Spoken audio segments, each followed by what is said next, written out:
Oke, Assalamualaikum warahmatullahi wabarakatuh. Selamat pagi, siang, sore, atau malam. Ya, hari ini akan Ibu lanjutkan materi untuk perkuliahan minggu ini, yaitu tentang arsitektur informasi. Jadi arsitektur informasi disebut juga arsitektur teknologi informasi, atau kita bisa menyebutnya sebagai itu, atau bisa disebut arsitektur SI atau infrastruktur teknologi informasi.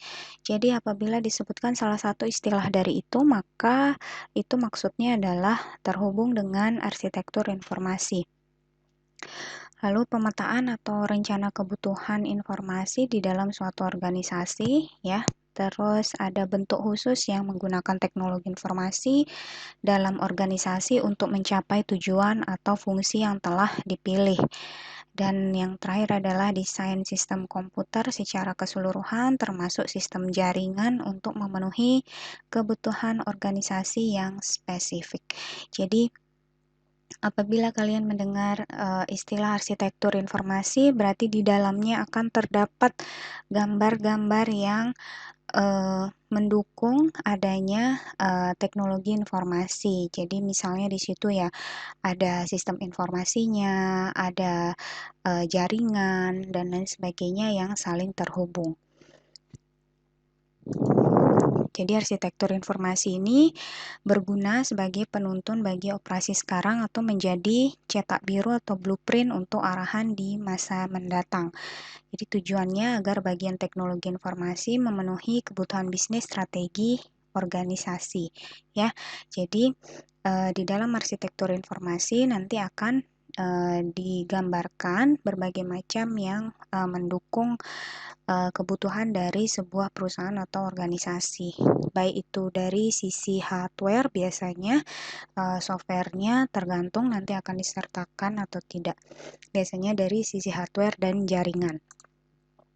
Oke, ini contoh dari gambar arsitektur informasi. Jadi bisa kalian lihat di sini, ini penggambarannya pun sudah diatur biasanya.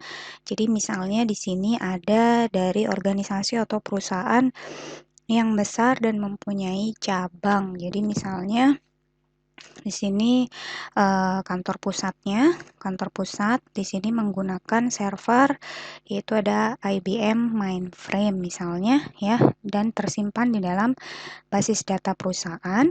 Basis data perusahaan ini tadi kantor pusat akan terhubung dengan LAN ya. Jadi LAN-nya ini juga akan dibagi-bagi atau kantor pusat ini dia bisa terhubung dengan bagian pemasaran dan penjualan, lalu bagian keuangan dan bagian produksi. Jadi di pemasaran dan penjualan mungkin karena di sini ini adalah fokus dari perusahaan tersebut, di sana banyak datanya. Jadi apabila banyak data, mereka mungkin membutuhkan satu server ya, satu mini server. Mini servernya jenisnya adalah ini misalnya. Dan ada tetap basis data untuk menyimpan. Jadi keuangan pun punya basis data, terus produksi pun basis data. Jadi ternyata di sini juga bagian pemasaran dan penjualan terhubung ya dengan yang ada di kantor cabang A. Kantor cabang A di sini terhubung misalnya melalui jalur telepon, dan produksi juga terhubung melalui jalur telepon ke pabrik misalnya. Jadi di sini di kantor cabang A di sini kalian bisa lihat bahwa kantor cabang A pun punya satu PC server dan menghubungkan ke komputer-komputer yang lain yang ada di kantor cabang A dengan menggunakan LAN. Nah, di sini pun begitu, yang bagian produksi di pabrik ada satu PC server, di sini ada LAN ya yang menghubungkan ke komputer-komputer yang ada di pabrik. Ya, jadi dari situ kalian bisa lihat ya, dari contoh yang sudah ada di sini ya, kalian bisa lihat bahwa inilah kira-kira penggambaran arsitektur informasi dari sebuah perusahaan. Nah, ini adalah perusahaan yang mempunyai kantor pusat atau dia mempunyai kantor yang berada di pusat ya, dan kantor pusat ini dia mengatur sampai ke cabang-cabang yang lain ya. Kalau di sini digambarkan bahwa dia mempunyai kantor cabang A dan ada pabrik ya. Jadi di situ kalian nanti kira-kira inilah gambaran sistem, gambaran arsitektur informasi yang ada di dalam sebuah perusahaan. Ya, jadi bisa kalian bayangkan bahwa perusahaan tersebut paling tidak dia memiliki server ya dan memiliki basis data perusahaan. Nah, dihubungkan dengan apa ke bagian-bagian di kantor pusat misalnya dihubungkan dengan LAN. LAN seperti yang kalian ketahui adalah Local Area Network ya. Jadi misalnya dihubungkan dengan pemasaran dan penjualan, bagian keuangan dan produksi. Nah, di LAN ini, lewat LAN ini berarti hanya area lokal aja. Nah, setelah itu mungkin ini dia yang ke kantor cabang A dihubungkan dengan jalur telepon, yang di kantor cabang B juga begitu ya, dihubungkan dengan jalur telepon. Jadi kira-kira penggambaran arsitektur informasi seperti ini. Ini digunakan tadi sesuai dengan pengertiannya bahwa dari gambar ini bisa dilihat bagaimana aktivitas dari perusahaan tersebut melalui sebuah gambar atau sebuah banyaknya hardware yang saling terkait ya. Jadi hardware-nya apa saja yang dibutuhkan. Ini juga bisa dirancang ya untuk sebuah perusahaan agar mereka mengerti apa saja kebutuhan-kebutuhan perusahaannya, atau tadi dapat dikatakan sebagai blueprint perusahaan tersebut. Oke.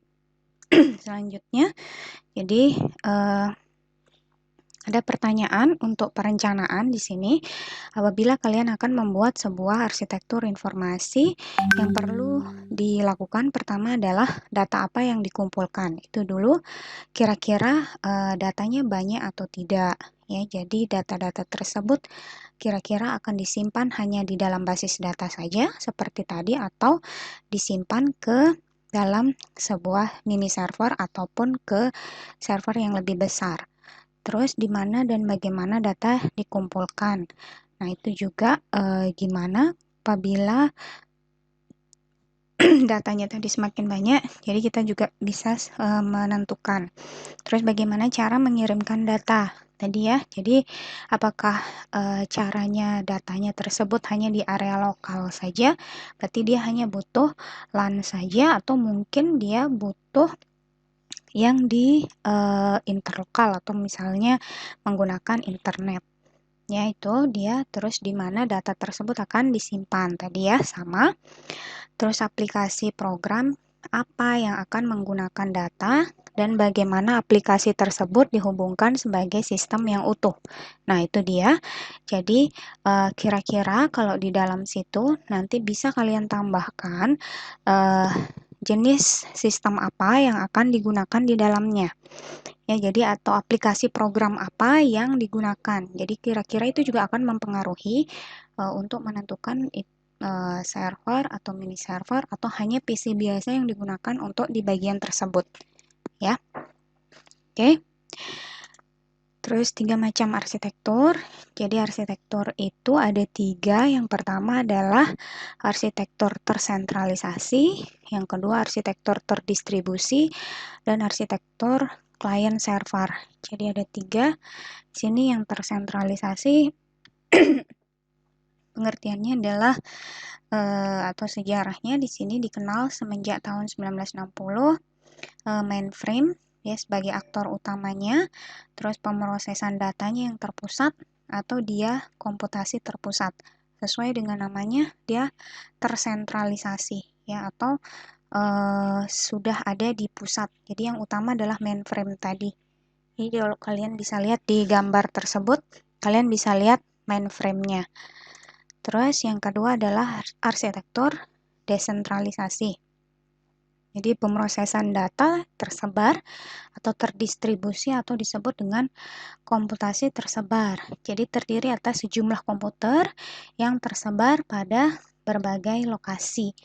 Jadi kalian bisa lihat kalau arsitektur yang seperti ini berarti dia banyak komputer yang tersebar. Tadi contohnya adalah bisa seperti yang arsitektur yang sudah digambarkan di perusahaan tadi, itu adalah contoh dari arsitektur yang terdesentralisasi karena banyak komputer yang tersebar di berbagai lokasi dan mungkin bisa diakses oleh kantor pusat. Terus dihubungkan dengan sarana telekomunikasi tadi ya, baik itu jalur telepon, LAN maupun internet mungkin. Terus masing-masing komputer mampu melakukan pemrosesan yang serupa secara mandiri. Ya, jadi dia tetap walaupun dia terdesentralisasi ya, tapi dia bisa melakukan pemrosesan secara mandiri. Lalu dia bisa saling berinteraksi dalam pertukaran data. Ya, terus arsitektur desentralisasi ini juga jadi membagi sistem pemrosesan data terpusat ke dalam subsistem-subsistem yang lebih kecil yang pada hakikatnya masing-masing subsistem tadi tetap berlaku sebagai sistem pemrosesan data yang terpusat. Ya, jadi tetap dia ada terpusatnya seperti tadi, tapi dia bisa diatur ke sampai bawah. Contoh ini dia sistem pemrosesan terdistribusi berdasarkan area fungsional. Jadi ini mirip seperti yang tadi ya, seperti yang ada di perusahaan tadi. Jadi misalnya perusahaan X terhubung dengan bagian pemasaran, personalia, produksi, dan akunting. Jadi di sini juga terbagi lagi atau bisa dibagi lagi menjadi beberapa unit pemrosesan informasi. Ya, jadi kurang lebih mirip seperti contoh yang tadi. Lalu keuntungan dan kekurangan. Di sini keuntungannya dengan menggunakan terdesentralisasi atau desentralisasi, keuntungannya dia bisa menghemat biaya, terus pengikatan tanggung jawab terhadap pengeluaran biaya, peningkatan kepuasan pemakai, dan kemudahan pencadangan ketika terjadi musibah. Karena dia bisa ada beberapa komputer yang saling terhubung. Terus kekurangannya memungkinkan kekacauan kontrol terhadap sistem komputer, ketidaksesuaian dalam menyediakan perangkat lunak dan perangkat keras, yaitu terus kemubaziran dalam tugas dan standarisasi bisa tidak dicapai. Karena biasanya satu dengan yang lain komputernya berbeda standarisasi. Lalu yang ketiga ada arsitektur client server. Di client server ini dia bersifat interoperabilitas. Lalu kalau client dia di client ya sembarang sistem atau proses yang melakukan suatu permintaan data atau layanan ke server, sedangkan server adalah sistem atau proses yang menyediakan data atau layanan yang diminta oleh server. Jadi kalau di client server di sini ada hak-hak akses yang dibedakan antara client dengan server ya. Jadi di sini SI yang dibangun juga bisa menggunakan perangkat lunak yang bermacam-macam. Oke, ini contohnya kalau client server. Jadi misalnya satu server memiliki banyak klien ya, dan biasanya dia berada di satu tempat tertentu. Di sana juga tetap ada basis data dan ada misalnya kalau ingin mengakses ini peripheral atau printer misalnya, ini bisa diakses dari server maupun dari masing-masing klien. Jadi aplikasi client server di sini contohnya adalah aplikasi pesan, misalnya surat elektronis. Lalu penyebaran basis data pada beberapa jaringan komputer, memungkinkan berbagi berkas atau peripheral tadi untuk mengakses komputer melalui jarak jauh. Lalu pemrosesan aplikasi yang intensif dengan suatu pekerjaan atau job dibagi menjadi tugas-tugas atau task yang masing-masing dilaksanakan pada komputer yang berbeda. Jadi ini kira-kira fitur-fitur yang dipunyai oleh client server dan keuntungan-keuntungan yang dipunyai ya. Oke, jadi untuk mendukung client server tadi, maksudnya untuk mendukung arsitektur informasi tadi ya, kita butuhkan pastinya ada SDM juga yang mempengaruhi. Jadi siapa saja SDM SI ini? Yang pertama adalah pemakai akhir biasanya, atau kita sebut biasanya sebagai end user. Ini adalah orang yang memakai sistem informasi atau informasi yang dihasilkan oleh sistem informasi. Itu ada staff, manager, pekerja yang berpengetahuan atau knowledge worker. Terus ada spesialis teknologi informasi. Ini adalah orang yang bertanggung jawab terhadap kelangsungan operasi dan pengembangan SI-nya. Di sini biasanya kalau di dalam instansi ini ada yang disebut sebagai atau bagian dari PDE atau pengolah data elektronik, di mana di dalamnya itu ada operator, ada sistem analis, ada application programmer, ada analisis pemrogram, ada pemrogram sistem, ada administrator basis data, teknisi komunikasi data dan spesialisnya, teknisi perawatan sistem, ada webmaster dan auditor PDE atau EDP auditor. Jadi ini kira-kira orang yang berada di balik pengolah data elektronik atau di dalam pengolah sistem informasi maupun teknologi informasi yang ada di sebuah perusahaan maupun instansi. Ya, jadi ini kira-kira jadi end user computing ini jadi suatu lingkungan yang memungkinkan pemakai secara langsung dapat menyelesaikan sendiri persoalan terhadap kebutuhan informasi. Kenapa sih end user computing itu ada? Jadi biasanya PDE ini tadi yang ada di instansi atau di perusahaan itu kurang responsif karena mereka sibuk melayani proyek biasanya. Terus kecenderungan PC atau perangkat pendukung yang semakin murah dan dapat dihubungkan dengan mudah ke server basis data, serta dukungan perangkat lunak yang kian mudah digunakan oleh end user ya atau pemakai akhir. Jadi ada beberapa kategori user yang yang di sini yang bisa kita lihat, ada user non programmer, ada user command level, user programmer, ada personil pendukung fungsional, ada personil pendukung komputasi fungsional, dan ada programmer pemrosesan data. Jadi selain tadi yang ada di PDE, ini adalah kategori user yang akan menggunakan aplikasi maupun sistem informasi kita. Jadi karakteristiknya di sini yang user non-programmer dia bisa mengakses data yang disimpan dalam komputer melalui program yang sudah tersedia. Terus akses bisa didasarkan pada menunya. Kalau yang command level, jadi dia mengakses data berdasarkan kebutuhan, melakukan dengan menggunakan report generator atau dengan bahasa query. Namanya aja dia command level ya. Jadi dia melakukan command, terus user programmer, berarti dia menggunakan command level language secara langsung sesuai dengan kebutuhannya, yaitu terus personil pendukung fungsional ini adalah yang membuat program biasanya sesuai dengan kebutuhan user lain, terus bekerja di area fungsional.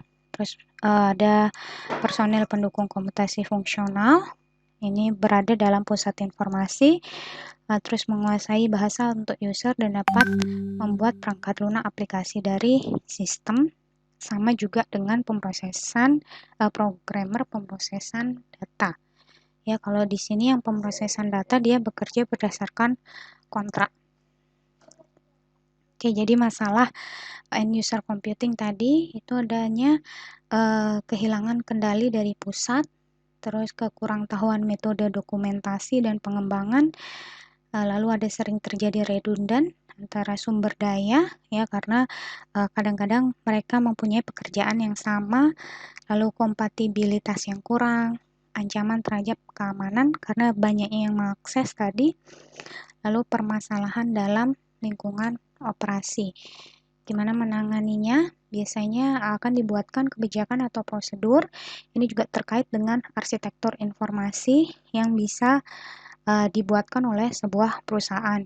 Jadi selain tadi yang ada gambar mengenai perangkat keras maupun perangkat lunak yang digunakan oleh perusahaan di dalam sistem informasi atau arsitektur informasi, di situ juga bisa kita bisa kita memberikan kebijakan untuk user-user yang bisa mengakses sistem maupun perangkat kerasnya.